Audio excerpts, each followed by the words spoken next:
So, hello, welcome, and very good morning to all here in FinTube. This is 6th of November. आज तारीख है 6 नवंबर और देख लेते हैं कि आज किस तरीके से मार्केट मूव कर सकता है. What should be the price action momentum and what should be the important levels for the market. जैसा कि देखेंगे हम लोगों ने निफ्टी में क्लोज कर रखा है 19,226 के आसपास की क्लोजिंग है हम लोगों की. यहाँ पे आप दिख रहा होगा ये. This is very clearly visible here, I hope. Yes.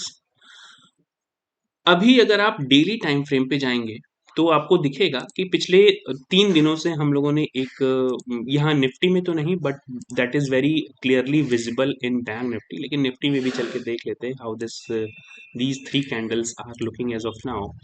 तो ये पिछले 2 कैंडल्स आपको एक तरह से के दिख रही होंगी, डोजी काइंड ऑफ कैंडल. अगर मैं आपको बैंक निफ्टी में ले चलूं तो बैंक निफ्टी में एग्जैक्ट डोजी कैंडल्स आपको देखने के लिए मिलेगी यहाँ पे. ये डोजी कैंडल्स का मतलब ही होता है कि इनडिसाइसिवनेस मार्केट में है. अगर इनडिसाइसिवनेस की कंडीशन बनती है तो कंसोलिडेशन की कंडीशन, और जिसको कह सकते हैं कि वेट एंड वॉच वाली जो स्ट्रेटजी है वो ज़्यादा बेटर होगी rather than going bias on long और शॉर्ट.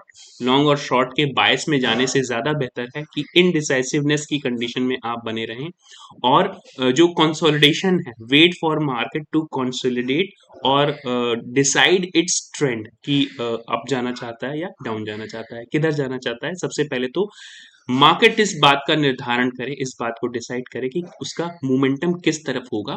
फिर हम कोशिश करेंगे उस तरफ ट्रेड करने की. जबरदस्ती के बाइसनेस लेके कि ये अब लॉन्ग जाएगा, ये अब शॉर्ट जाएगा, दैट में deplete your capital from your account, right. तो अभी देखिए हमारे पास जो इम्पोर्टेंट लेवल्स निकल के आते हैं यहाँ पे, अगर आप आवरली टाइम फ्रेम या फिर 15 मिनट टाइम फ्रेम पे भी देखेंगे तो हमारे पास इम्पोर्टेंट लेवल्स कुछ यही हैं कि 43,600 जो है एक रेजिस्टेंस की तरह, स्ट्रॉन्ग रेजिस्टेंस की तरह काम करेगा, क्योंकि हमने लास्ट टाइम ब्रेकडाउन भी इसी लेवल से दिया था. तो ये पहले एक सपोर्ट की तरह काम कर रहा था. ये सपोर्ट सपोर्ट सपोर्ट, और फिर जब ये सपोर्ट ब्रेक हुआ तो इसका ब्रेकडाउन मिला. अब ये सपोर्ट हमारे लिए रेजिस्टेंस की तरह काम करेगा. तो 43,600 के ऊपर अगर क्लोजिंग देना शुरू करें तभी हम किसी तरीके की लॉन्ग बना सकते हैं. अप टू दिस 43,900, हाँ थोड़ा सा लॉन्ग बाय जरूर कह सकते हैं. Looking at global price action, global price action को अगर आप पॉइंट ऑफ व्यू उसको अगर आप देखेंगे, उसको ध्यान में रखेंगे, if that is in your point of view, then definitely हल्की सी बाइसनेस जरूर बना सकते हैं ऑन लॉन्ग साइड. बट ये इंट्राडे प्राइस एक्शन पे ही डिपेंड करेगा कि हम किस तरफ मूव कर सकते हैं, राइट. तो सबसे पहले ये क्या कहते हैं कि देख लेते हैं 15 मिनट टाइम फ्रेम पे how this market looks like as of now on 15 minute time frame. 15 minute time frame पे भी अगर आप देखेंगे तो 43,000 is good resistance for as of now for bank Nifty.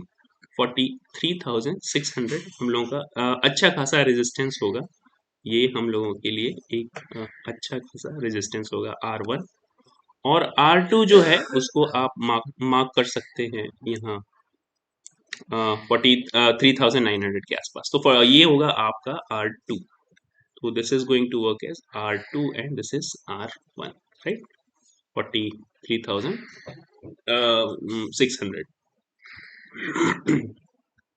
43,600 R1 and 43,900 R2.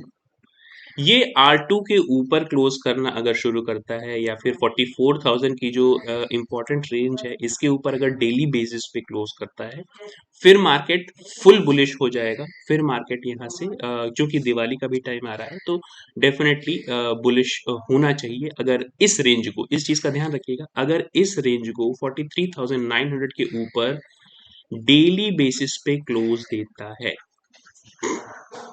Daily basis पे candle close देता है, मान लीजिए कुछ इस तरीके की कैंडल बनती है, तभी हम इसको कहेंगे कि ये जो है थोड़ा बुलिशनेस की तरफ मूव करेगा, राइट.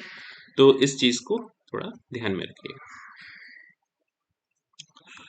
इंपॉर्टेंट सपोर्ट लेवल्स क्या बनते हैं उनको भी एक बार चल के देख लेते हैं। What are the important support levels? तो ये देखिए, ये जो 43,050 या 43,030 की जो रेंज, ये एक अच्छे खासे इसके लिए सपोर्ट की तरह काम करेगी। तो इसका भी ध्यान में इसको भी ध्यान में रखिएगा कि यहाँ से 300 पॉइंट ऊपर और 300 पॉइंट नीचे, यानी कि अभी हम लोगों ने 300 के आसपास की क्लोजिंग दे रखी है, 300 points up and 300 points down, ये एक कंसोलिडेशन जोन हो सकती है 600 पॉइंट्स की बैंक निफ्टी में।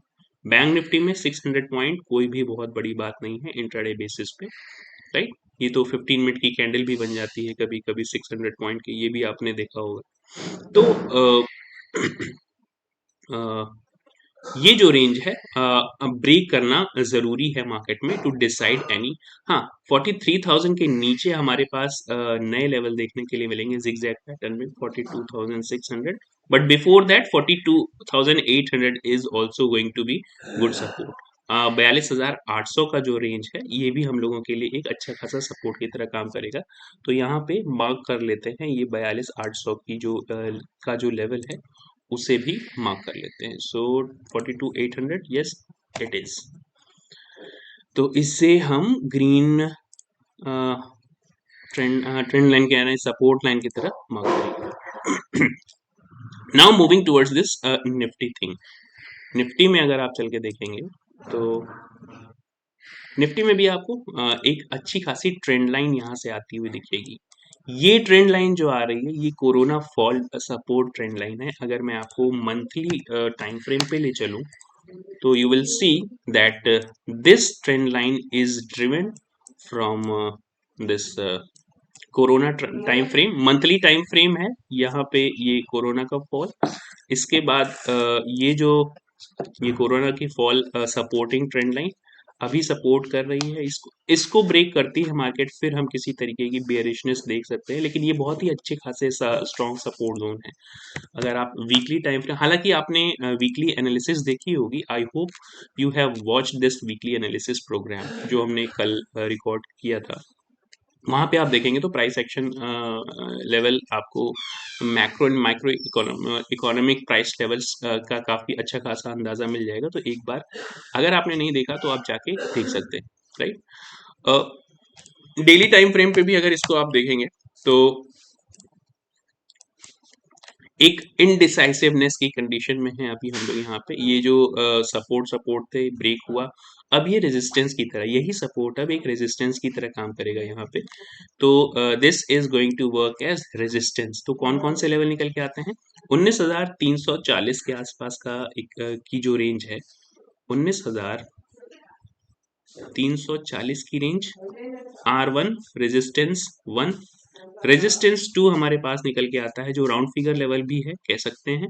19,500 की रेंज जो है that is going to work as R2 resistance 2। Support range और मेक और ब्रेक लेवल हमारे पास आएगा 19,050 के आसपास। 19,050 की जो रेंज होगी that is going to work as support 1 S1। ये जो राउंड फिगर लेवल है इसको अगर हम ब्रेक करते हैं तो हमारा सपोर्ट नीचे के साइड में और देखने के लिए मिलेगा 18,840 से लेके 30 तक का, या 50 की रेंज भी कह सकते हैं आप।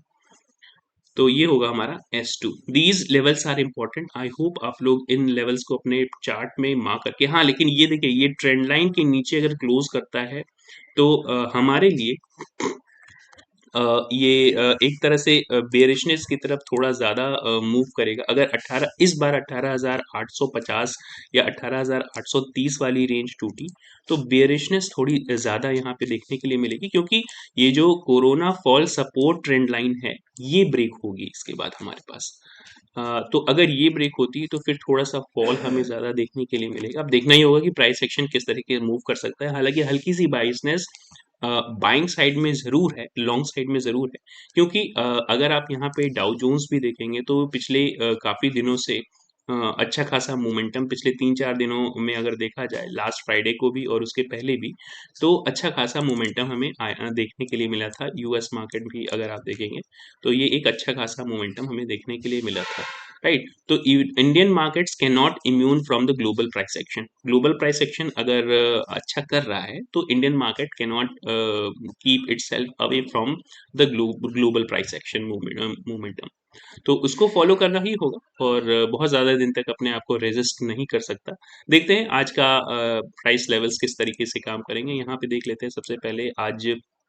हाँ, अच्छा, एक और चीज़ देख लेते हैं, ये फिन निफ्टी के इम्पोर्टेंट लेवल्स। और फिन निफ्टी के साथ साथ आज एक्सपायरी होगी, चल के देख लेते हैं, एक मिनट। यस, आज I think there is an expiry और this Nifty mid cap. Nifty mid cap भी इनडिसाइसिव कैंडल क्रिएट कर रखा है। इसके बाद हमें रेजिस्टेंस देखने के लिए मिलेगा कुछ इन लेवल्स के आसपास। Yes, this is kind of resistance. और इसके नीचे ये जो गैप है, दीज गैप्स मैंने पहले भी आप लोगों से डिस्कस किया था कि ये गैप जो हो सकते हैं वो हम लोगों के लिए अच्छे खासे सपोर्ट और रेजिस्टेंस की जोन हो सकती है, राइट। तो इस इन गैप्स का थोड़ा सा ध्यान रखिएगा।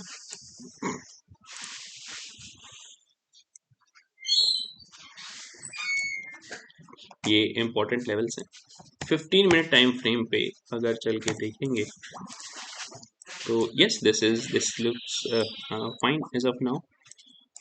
तो अगर हम 90 सॉरी ये 8950 के ऊपर क्लोज देना शुरू करते हैं तो एक अच्छी खासी रैली देखने के लिए मिल सकती है up to this 9000 mid cap में। सबसे पहले एक्सपायरी भी अगर देखेंगे तो आज जो है निफ्टी मिड कैप 6, राइट। तो 6 तारीख है आज। आज की एक्सपायरी भी होगी मिड कैप निफ्टी में और फिन निफ्टी की एक्सपायरी हमें देखने के लिए मिलेगी 9 तारीख की, राइट। तो these are important levels for Nifty mid cap. देखना ये होगा कि मिड कैप स्टॉक्स किस तरीके से काम करते हैं और उनके प्राइस एक्शन पे ही डिपेंड करेगा कि मिड कैप निफ्टी किस तरीके से मोमेंटम देता है। फिन निफ्टी की अगर बात करेंगे तो Fin Nifty is also consolidating between these levels. तो इसके पहले हम चलते हैं आवरली टाइम फ्रेम पे और वहां चल के देखते हैं कि how this looks like as of now. Important support levels are resistance level, sorry, for this nifty fin nifty। ये हो गया resistance और resistance, right? These are good resistances। Resistance भी हमें काफी ऊपर देखने के लिए मिलने हैं। अभी इमीडिएट रेजिस्टेंस की बात करेंगे या इमीडिएट सपोर्ट की बात करेंगे तो यहाँ पे भी वही सिचुएशन है, that is there in bank Nifty. Bank Nifty में 300 पॉइंट के हालांकि देखा जाएगा तो 300 पॉइंट का रेंज है, कुल मिला के 600 पॉइंट। और वही लगभग रेप्लिकेट करेगा यहाँ पे फिन निफ्टी में। तो यहाँ पे भी अभी हम लोग क्लोजिंग दे रखी है फिन निफ्टी में 19350 के आसपास। फर्स्ट रेजिस्टेंस हमें देखने के लिए मिलेगा 19550 या सॉरी 570 या 580 के आसपास। ये जो 19580 से लेके 600 की जो रेंज होगी ये रेजिस्टेंस पॉइंट की तरह काम करेगी, ठीक है। तो ये R1 R2 हमें देखने के लिए मिलेगा यहाँ पे 19740 के आसपास। सपोर्ट 19210 से लेके 200 का लेवल जो है ये सपोर्ट 1। और सपोर्ट टू S2 जो है वो दैट इज 19100 का level, right. So these are important levels for Nifty, Bank Nifty, Fin Nifty and Nifty Mid Cap. I hope you are learning something from these levels and you are also enjoying from these price action readings. अगर आप के कुछ suggestions हो तो definitely you can comment in the comment sections और we will again meet here till then. Thanks and have a good time.